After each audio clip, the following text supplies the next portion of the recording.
Hi everybody, this is Mr. SmartKid here. Make sure to click the like and subscribe button down below. And today I'm going to be reading to you a book I made by myself called Bob the Bean, written and illustrated by Mr. SmartKid. This is Bob the Bean. Bob is a bean. But Bob is a big bean. A very, very, very big bean. He is bigger than all of his 1,746 cousins, brothers, sisters, uncles, aunts, grandpas, grandmas, and his mom and dad. This is Bob's house. In the summertime, we live in the pantry. It's very hot in there. But in the winter, we live in the fridge. Come on.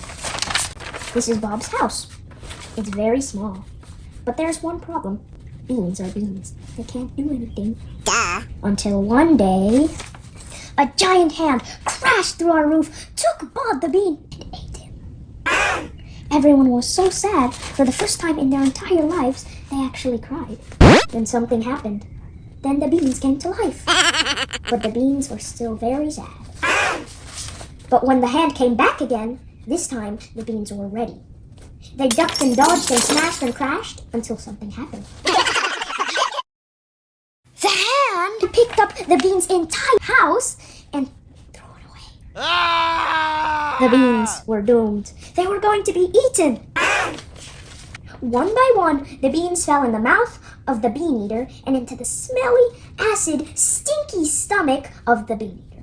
Come on. Well, at least they found Bob. Hello? Hello? The end. Thank you for listening to this book with me, Mr. SmartKid. Make sure to like and subscribe down below and keep watching my channel, and have a nice day.